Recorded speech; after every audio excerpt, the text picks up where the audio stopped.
So this would be like a typical question on the AP test, like a legit one. Each one would be worth 1 point. There'd actually be 4 more sections because they're almost always worth 9 points. So here's the good news. If you get 3 out of 9, you're on track to pass.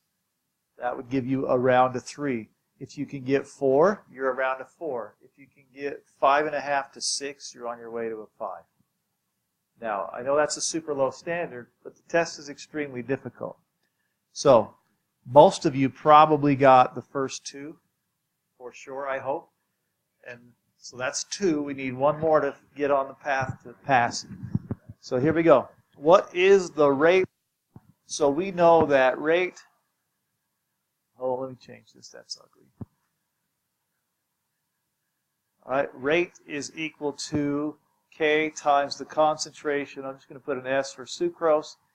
And then when we graphed it, which one was the most linear? Was it the ln or 1 over? ln. So ln meant it was a first order reaction. Okay? Who had that right? Raise your hands. Are you, I love you, but 9 of you had that right, or are the rest of you lazy? Let's try that one more time. Who had that part right? Okay, that's a lot more. If you didn't have it right, third list in here, your third list needs to be the ln of A. Well, it's sucrose, right? And then when you plot that on a graph, it definitely should have given you a straight line around right there. This one was up here, and it was a tiny bit curved, not way curved. And someone told me once that's a Chinese symbol, but whatever, I don't care. All right? So, okay, yeah, I don't know that they were going to tell me the truth, but whatever. All right, so since this one was the one linear, that told me the exponent was 1. It also tells me the slope of this line is equal to negative K. So what do we end up for K? What? 0.0. Okay, sounds good enough. 0.004. Who successfully calculated the K value? Oh my. I'm concerned. I thought we had this. I thought we at least had those 2. So, Allison, how come we didn't have it? How come we didn't have the second part? That's what I thought. All right. Post, did your group have it? Do you know where you went wrong? Kind of, yeah. I'm not sensing confidence in this. The good news is you have some practice. Griesbach, you all right? Did you get it? Okay. The feedback today is a little tricky to understand. All right. So far there. Now, since it's a first order reaction, the integrated rate law is this form, and we're now solving for the time. So we need to solve for t. All right? And now this is where algebra comes in. So we have the ln of AT. All right? It tells me that the concentration is 0.0891. Are you okay with that? So take the ln of 0.0891. And that's going to equal negative 0.0036. Is that what we said? We said 4. I'll just call it. I'll call it 4. Whatever. I'll just go with 4 because it's easier to write. All right? And that's going to be multiplied by t plus the ln of A naught. What was A naught? All right? 0.316. Are we okay with that? No. I can scroll up, yeah. Whoop. So AT, that's the concentration at the time I'm giving you. So that's that. A naught is the initial concentration, which would be that. Fair enough. All right. So the nice thing about this one is these just turn into numbers, and that makes life easier. So the ln of 0.0891, anyone have that value?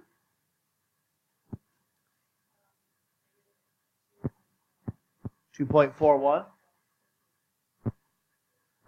All right. Pet sounds angry about it, so I'll go with that one. It's okay. Plus, what's the ln of 0.316? Negative 1.55. Okay, thank you. All right. So, here we go.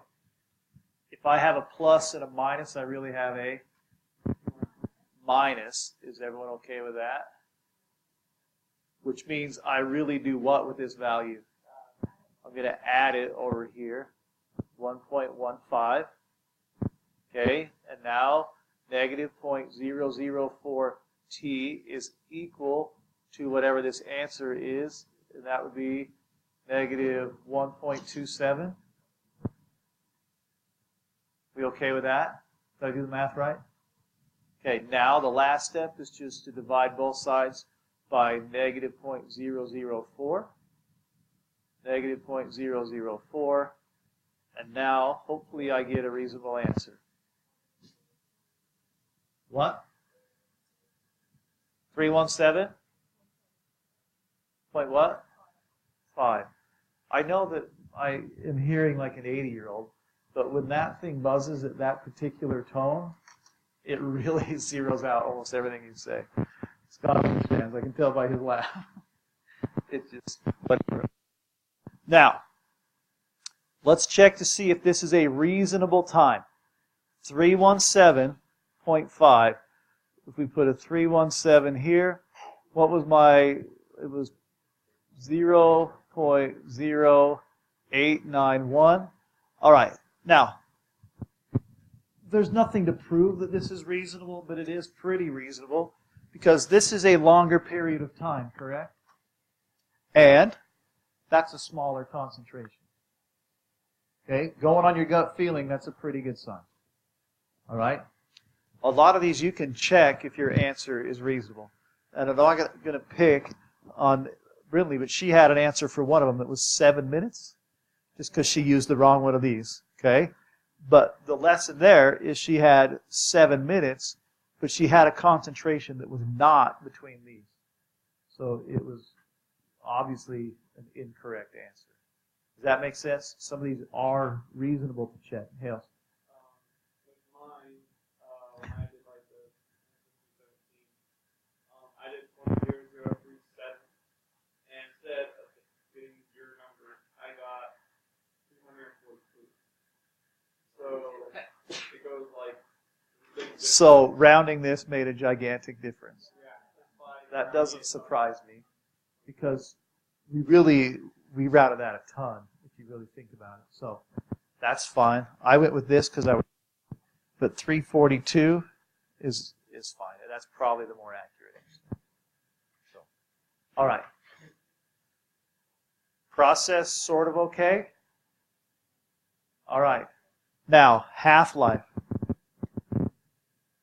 The half-life is a measurement of time, correct? So it's going to be the exact same math, just with different values. So we're solving for time here. All right? So half-life is when the concentration is equal to 1/2 of A naught. You okay with that? It's how long it takes for half of it to disappear. So if we divide this number in half, that's 0.158. Is that correct? Okay. And that is my concentration at AT, or at time.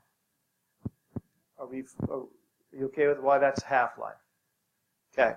So then we do the exact same math. We take the ln of 0.158. That equals negative 0.0036. Should we call it 36 this time? Plus the ln of A naught. ln of A naught is 0.316. By the way, there is an easier way to do this that we will learn hopefully today. Depends on how long this problem takes. All right, oh, I forgot the t. The variable t is right here. Okay, then we do the math. I don't want to write it all out because it's the exact same math as the last one we did. Plug that in. What's the answer, kids? Well, do you have it? 192. So everyone, when you take a few minutes and just double check that you can calculate this function and get the answer of 192. Be a good, I don't know, accountant, really. You just got to make sure your signs are right and you do each step. Okay, for this one, the hardest part here for most kids is they forget how to do an ln, so they divide. The inverse function of the natural log is not dividing by it. It's taking the inverse function of it, which is e. Now, here's a little lesson in your life. That sounds condescending. It wasn't supposed to. This is supposed to be helpful. If you ever have to undo something and you don't know what it is, your calculator will tell you, because it says ln right there. Its inverse 99.9% of the time is whatever the second and then that same button is. The second function will almost always tell you what the inverse of the first function is. So, e is the inverse. What's that? Oh, mind your way. Okay. So let's clear this data out. And let's plug in what we know. We now know t is 330, right? We know k is 0.0036. I know that writing's pretty bad. So we know this piece. We know A naught. We've done it a ton. So it's the ln of that first part. What's just the answer of the ln of A naught? We've done it 10 times. All right? So it's negative. So I'm going to get rid of that and just put negative 1.15. Equals the ln of AT, which is what we are solving for. There is a negative sign right there also, right? Okay. Now, I know, should I just rewrite it? Let me rewrite it. The ln of AT is equal to negative 0.0036 times 330. All right. 1.15. Okay. I put this in parentheses for a reason, so I don't screw up and subtract and then multiply. All right, so I'm going to multiply these two numbers by each other, correct? Math-wise. All right, does anyone have what that answer is, or will you find it for me? Bless you. Negative 1.18. Can I get a second? Okay. All right. Equals, and then I subtract, and I know I'm going one piece at a time, but this is how I had to get through school. I could never do a shortcut if I didn't do it on paper until I got old. All right. And that's equal to the ln of AT. All right. So now the ln of AT will be equal to whatever that is when you subtract it. You get negative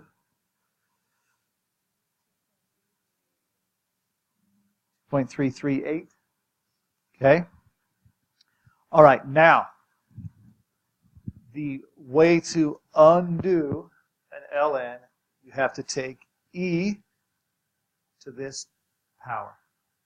That's the inverse of this. So e raised to the negative 2.338 equals what value? Okay, hold on. Chelsea Pat, what? 0.965. All right. So that's my concentration. Now, let's think about whether this is a reasonable number All right. Oh, this is going to be hideous right here. But whatever. So it's going to go here. And what's the time I'm going to write right here? 3:30. So we're going to check if this is reasonable. It's a pretty easy check. All right. This is a longer period of time. So at a minimum, this number must be smaller than that number. Is it? Okay. Do yourself one final check. Go back to your lists. Add that to the bottom of L1. Add that to the bottom of L2. And you have to go over to L3 and L4 and have it calculated again. And then graph it. And your line, I'm praying, your line better, it should still be straight. Just hit enter. Well, either way. Oh, it's fine. You have to make the calculator recalculate L3 and L4 by hitting enter. We got a problem, Chelsea Pat, right?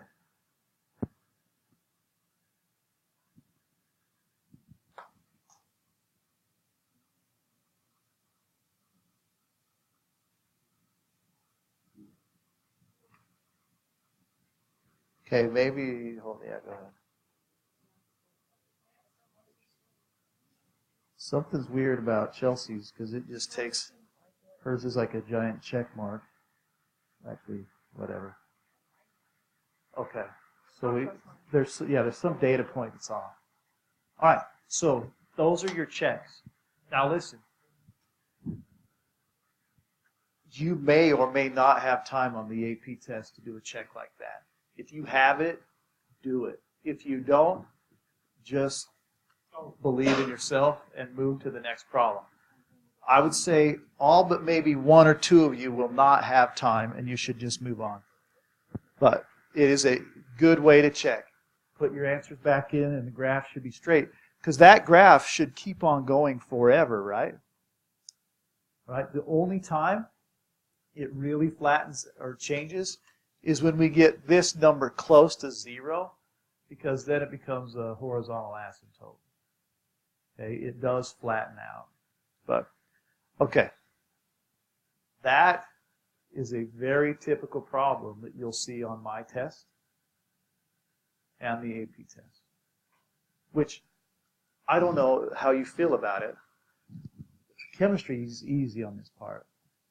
Do you agree with that? The algebra is the hard part on this.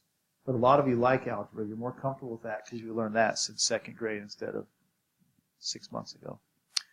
All right. Now, you will have these things. And let's talk about this.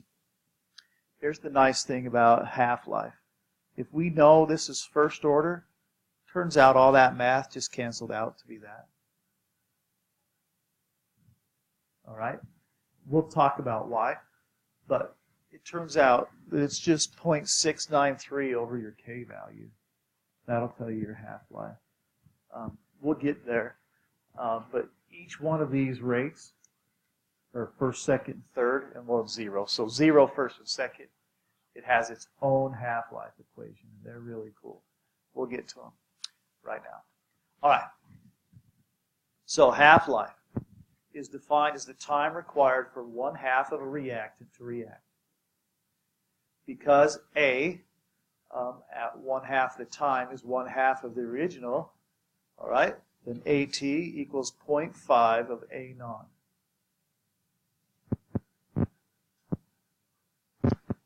Okay, I think the next slide is going to be a little bit of algebra. All right. For a first order process, do you remember, like your juniors, so I think most of you probably have done LNs this year. Have you done logarithms? Okay. So there's the rule that when you subtract a logarithm, you're really dividing it. You okay with that? So if you look, this is pretty cool. Instead of subtracting like we did, we just brought it over and we divide. So the ln is equal to 1/2 of A naught over A naught. Well, what happens to A naught?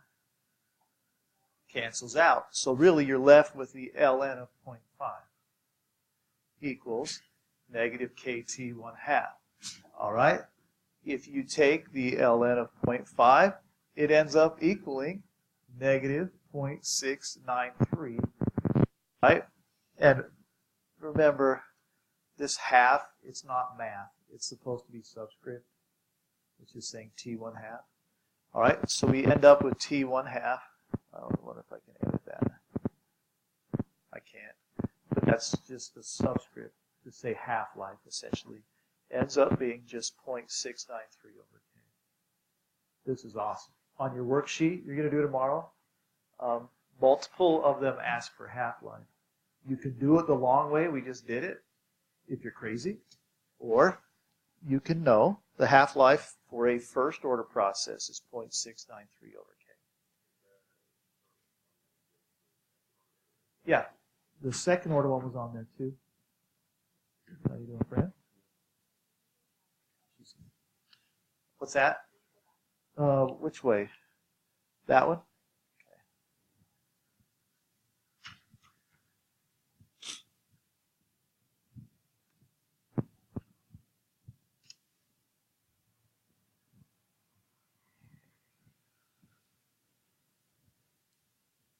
So, just right up here, sitting for a year undisturbed. Oops, let me bring it over here. This is the thing that you get on your test. It says the order, the rate law, and the half-life equation. Okay? And I'm not being nice. These are also the same things they supply you on the AP test itself. So I'm not going to hold you to a higher standard than they do, because that's a really high standard. Now, there is a multiple choice question asked by almost every AP test ever. And it's trying to elicit the following knowledge from you. And the following thing is this tiny piece right here. Note, I can't make it bigger. Note, for a first order process, the half-life does not depend on your starting concentration. Okay? It is independent of how much you start with. And that's only true for first order.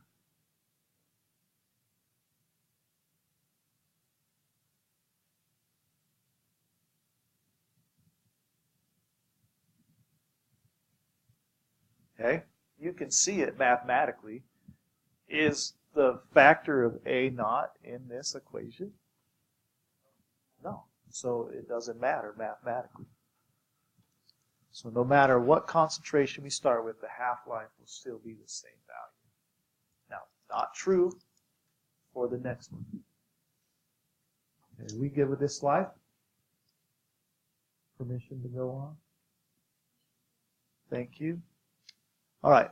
For a second order process, it's different because it's different math, but it's fine. It's all that stuff that I don't really super want to talk through because it's even confusing to me. We end up down here, and remember, these bug me how I can't change them, but the half and the not sign or symbol, those are lowercase. So your half-life for a second order is equal to 1 over k times your initial concentration. That's your second order half-life equation. Now, this one, by definition, does depend on the initial concentration.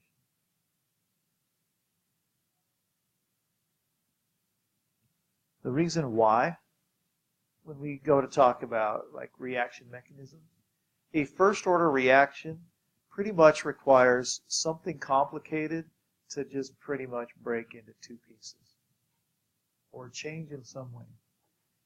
So it doesn't necessarily have to have a collision with another one with the right energy and all that for a reaction to happen. So its rate really just depends on itself. So how many there are doesn't really affect the half-life.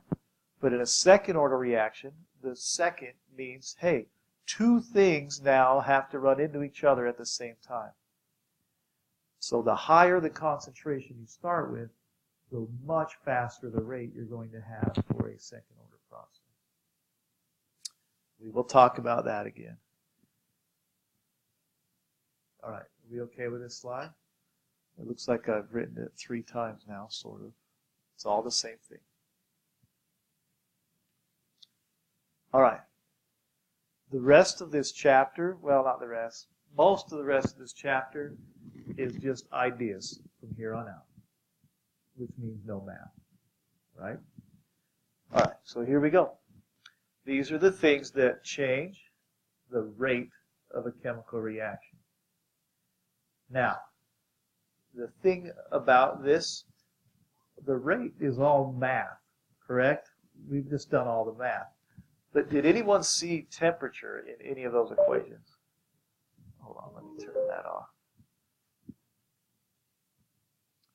All right, so temperature must be in there somewhere. Any guesses where? Good job. It's in K. K is absolutely 100% temperature dependent. It's really the only, we can't have temperature concentration. We can't have time and concentration. But K, which is just a number we're pulling out of nowhere anyway, it can be temperature dependent. All right, good at reading. It's right there. All right, so as temperature increases, so does the reaction rate. This is because K is temperature dependent. The collision model, we talked a little bit about the collision model, I think, haven't we? It's the easiest science on the planet. The collision model says in order for a reaction to happen, two things have to run into each other. Wow. That's like the first not hard thing in chemistry all year. It's called the collision because things collide. All right? So if there's no collision and there's not enough of the energy or activation energy, the reaction doesn't happen.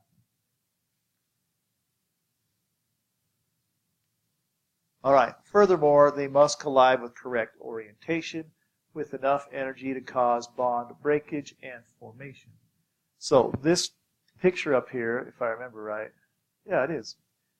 This is 2 Legos that you threw at each other 100,000 times. And once you threw them at the right orientation with the right energy, that they locked together and became one. Now that's a really low likelihood, right? But you can sort of imagine it. In a reaction, we have trillions upon trillions and trillions of atoms. They're colliding, and when some of them collide, if they have the right amount of energy, the reaction will happen. We demonstrated that when we lit the magnesium on fire. Remember, we had to heat it for it to reach the right activation energy, and then the colliding particles could stick together. Just like Legos, even though that would take you decades to probably throw 2 Legos together and get it to stick together. Yeah, then we'll sprinkle them on the floor one at a time. All right. So we all right so far? Activation energy, we have talked about before. In this example, it's the distance you would have to hit the golf ball. Not the distance, sorry. The energy you have to put into the golf ball to get it to go over that hill. Once the ball gets to here, do you have to go hit it again? No. Everything's free once you've met the activation energy. And it's just the same thing we talked about with the magnesium. I heated it. That gave it the energy to go up the hill. But once it got hot enough, then it started giving off its own light, its own heat, and the reaction proceeded. Okay? So activation energy is the minimum energy required for a reaction to happen. Easy, easy, easy. Okay. Next. Reaction coordinate diagrams. I can remember. Have we talked about these before? No? Okay. By this time of year, I've taught this in regular chemistry multiple times, so that's why I get confused. All right, it is helpful to visualize energy changes throughout a process on a reaction coordinate diagram. like this one for the rearrangement of methyl isonitrile. Okay, now, yay. I'm going to draw one here. I'm actually going to draw two. Huh?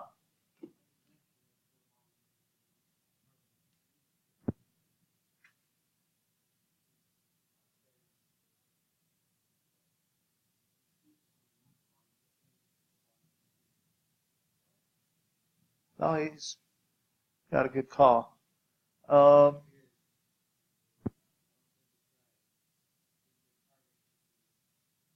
I'm not going to worry about it because I'm in a hurry. But you're probably right. All right, an exothermic reaction coordinate diagram. Ooh, that was a struggle. It's going to look like this. You're going to get a bump, and then you're going to get a drop, and it's going to end like that. Now, these are very typically on the AP test, and you should celebrate because this is one of the easiest questions, and they usually give you 3 points for just this one thing, which isn't hard at all. All right, if we do an endothermic graph, it's going to look very similar, except for one major change.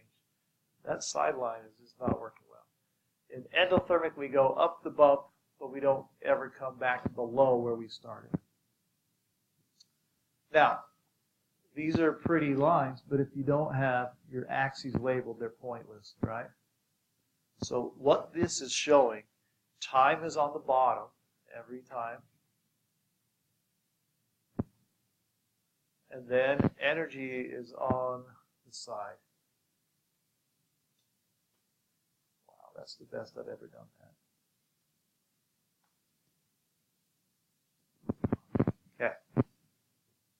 Now, yeah, I swear we've done that before. Oh, well, why did you say no 30 seconds ago? It's okay. That's all right. Okay, peeps, I'm going to talk about it again anyway. So what we're doing is we're tracking the energy changes versus time for a reaction. Every reaction that hasn't already happened requires activation energy, or it would have already happened. So we put energy in, and the reactants, you should label this. This first part is showing you the energy of reactants. Showing you the energy of your products. Like burning wood. It is definitely exothermic. All right. So this line is showing you the energy changes as your reactants are converted to products. Okay? It's pretty simple. Now, in order to go over this hill, we have to put in a certain amount of energy. We call that the activation energy. So, like if you were measuring that bar right there from here to here, activation energy.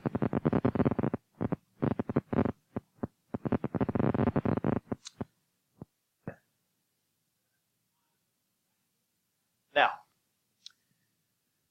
right here where my bar is, at the top of this hill, it has a name also. The top of this hill, we call this the activated